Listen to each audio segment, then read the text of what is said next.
Bila dah sekali masuk syurga, muslimat dirahmati Allah, pasti Allah tidak akan keluarkan roh yang berada dalam syurga itu dipindah ke dalam neraka. Tak ada. Kerana apa dekat neraka? Minta maaf sebut, minumannya arak. Muslimat, dulu kat dunia tak boleh minum pun arak ni. Ada sungai arak yang mengalir, kamu boleh tangguk air tu bila-bila masa boleh minum. Biar betul Ustazah. Kalau macam tu orang yang saya geram, rasa macam nak bunuh je tu, boleh bunuh tak dalam syurga? Boleh cik, boleh. Ustazah ni pandai-pandai je. Maknanya sudah tidak ada hisab, tidak ada hitungan setelah kita mati. Tak ada. So nak buat apa je nanti dalam syurga muslimat, kan? Sudah tidak ada perhitungan lagi. Nak makan apa yang kita tak dapat makan kat dunia, semuanya dapat dalam syurga. Sebab tu bersabarlah duhai hati. Apa lagi kalimah nak sebut? Sabar. Sabar sampai mana? Sabar sampai kita dapat masuk dalam syurga tu. Okey? Baik, sebab tu jangan sebut kat suami, ku nantimu di pintu syurga. Jangan. Takut seorang masuk dalam, seorang tunggu kat luar. Akhirnya dicampak Allah dalam neraka. Itu yang takut. Bahasa kadang-kadang ku nantimu di pintu syurga. Seorang masuk, seorang kat luar. Tak bolehlah muslimat. Kita nak dua-duanya masuk. Tengok pula Nabi SAW sebut, sesungguhnya di syurga ada pohon. Kalau nak baca hadis ni mesti kena genggam dulu sini. Macam tak tahulah muslimat, meremang bulu roma. Ingat janji Nabi. Daripada saya sekolah dulu ustaz selalu sebut hadis ni. Sesungguhnya di syurga tu ada pohon. Kalau seorang berkenderaan kuda yang paling cepat, lari di bawahnya, bayangkan kuda yang paling laju, lari di bawah pohon syurga itu 100 tahun, tidak akan habis putus naungannya. Faham ke tak faham ni? Maknanya pohon di dalam syurga tu begitu besar menaungi penghuninya muslimat. Kita hari ni kalau jumpa pohon yang rendang, buah-buahan pula mudah dipetik, rasa tak nak pindah dah duduk bawah pokok ni, indah Ustazah, seronok. Orang dulu-dulu biasa kan duduk bawah pokok ceri, cari-cari kutu kan, biasa dulu-dulu muslimat kan. Ada pangkin atas tu. Lagi rendang pokok tu lagi dibuat pangkin. Situlah tempat tunggu suami balik kerja membawang petang-petang. Ustazah ni umur berapa? Tahu pula. Sebab saya kecil-kecil dulu. Bila pergi dekat bawah ni, tak ada benda lain. Sembang. Orang ni cakap seorang tu, orang cakap seorang ni. Itu sebab suratul Wal Asr disebutkan demi masa manusia dalam kerugian. Petang-petang suri rumah dah banyak habis kerja dah muslimat. So petang tu lah nak baca WhatsApp lah. Barulah membawang orang tu, membawang orang ni. Banyak kerugian muslimat dirahmati Allah. Sabarlah kita ni. Justru semua ni diceritakan. Kalau kita sebut luasnya syurga, kuda yang paling laju berlari di bawahnya selama 100 tahun, tak habis naungan tu. So agaknya boleh tergambar di mata tak pokok tu macam mana? Tak boleh gambar. Boleh dengar di telinga tak? Rasa macam filem Hindustan yang rumah orang kaya, tak tergambar. Kalau Ustazah, sempena 21 Ramadan ni agaknya Lailatul Qadar kot malam tadi. Acik mimpi duduk dalam syurga Ustazah. Pokok dia bukan. Sebab syurga itu takkan tergambar di mata, takkan terdengar di telinga. Ini tafsiran Nabi tentang syurga. So apa yang kita tak apalah, mak tak dapat musangking pun tak apalah, dalam syurga nanti dapat. Musangkingnya yang kita tak pernah makan nikmatnya kat sini. Itu muslimat. Itu bila kita cerita dengan anak cucu kandungan memek muka macam Ustazah Zai, barulah macam tu rupanya syurga. Ni siapa puasa esok dapat masuk syurga. Ngantuk je anak-anak kan. Syurga yang mana? Syurga tu best lah, best je. Sebab tak faham tadabbur Quran. Terakhir surah Al-Kahfi ayat 110. Faman kana yarju liqa'a rabbih falyamal amalan salihan wa la yushrik bi'ibadati rabbih ahada. Ayat yang terakhir surah Al-Kahfi. Berapa ayat muslimat?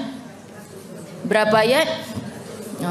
Berapa ramai yang susahnya Ustazah nak habiskan 110 ayat surah Al-Kahfi sebab tak start. Cuba start, insya-Allah dapat.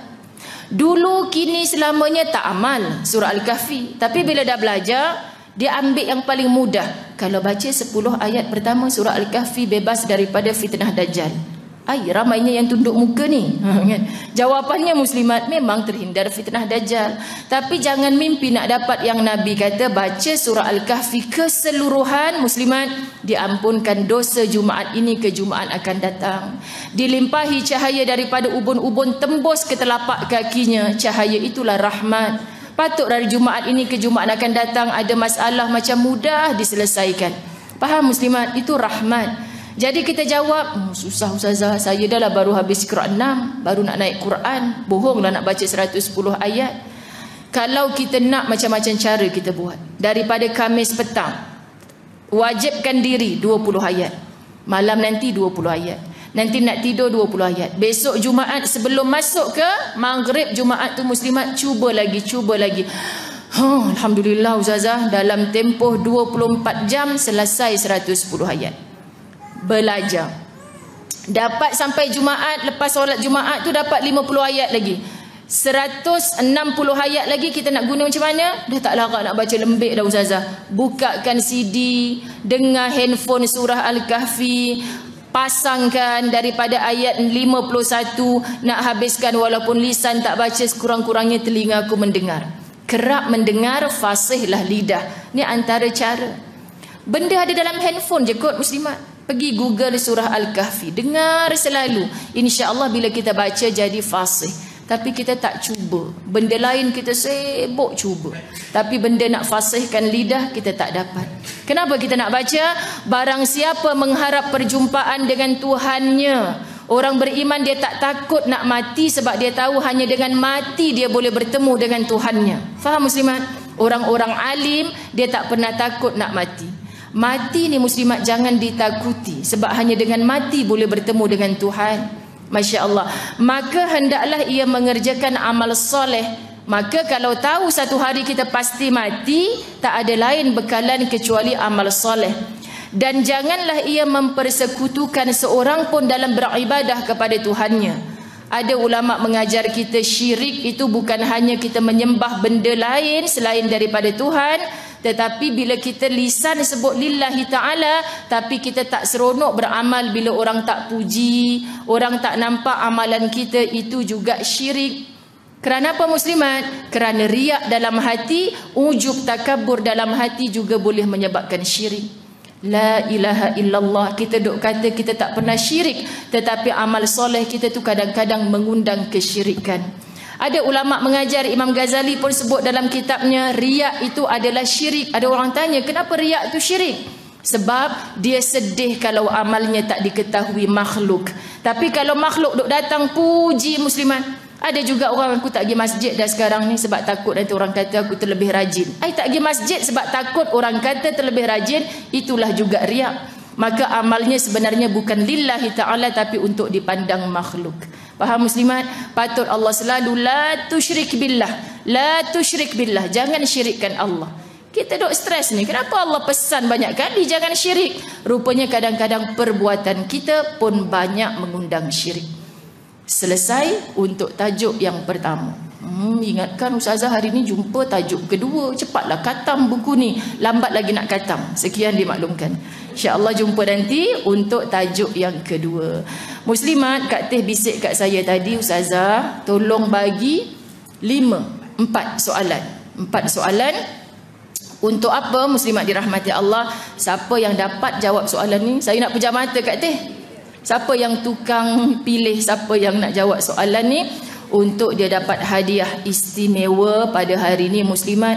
Itu bagus ya buat program majlis ilmu. Patut penuh je Masjid Ibnu Abbas tapak ni. Datang kerana ilmu ke kerana hadiah Kak Teh? Sebab Kak Teh tak bagi tahu awal siapa datang boleh dapat hadiah. Muslimat ni saya nak kempen lah. Kak Teh bisik kat saya tadi ada hamba Allah ni bagi hadiah, suruh bagi pada jemaah muslimat. Jemaah yang bagi. Maka saya nak share sikit. Ini yang Ustazah Zai selalu kempen, sedekah atas sedekah. Orang perempuan kadang-kadang yang paling susah nak mengeluarkan harta dalam rumah. Faham muslimat? Harta tu kadang-kadang mangkuk tingkat yang kita beli 30 tahun lepas, masih cantik dalam kotak tapi tak pakai. Muslimat, mungkin ada orang nak pakai. So kita nak kurangkan rumah kita jadi macam muzium tu, hadiahlah dekat Kak Teh balut, hamper cantik-cantik, bagi kat orang lain. Orang yang dapat hari ni mungkin tak guna untuk dia, tapi raya nanti dia bawa balik kampung bagi hadiah pula kat orang lain. Tengok-tengok yang dia bagi kat kampung tu sampai kat orang yang hadiahkan hari ni. Faham ke tak faham ni? Itu nama sedekah atas sedekah, pahalanya berpanjangan. Seorang yang dapat tu jangan kecil hati. Hadiah aku sampai ke aku balik. Jangan kecil hati. Ini tanda semua orang dah makin faham. Pahala sedekah atas sedekah.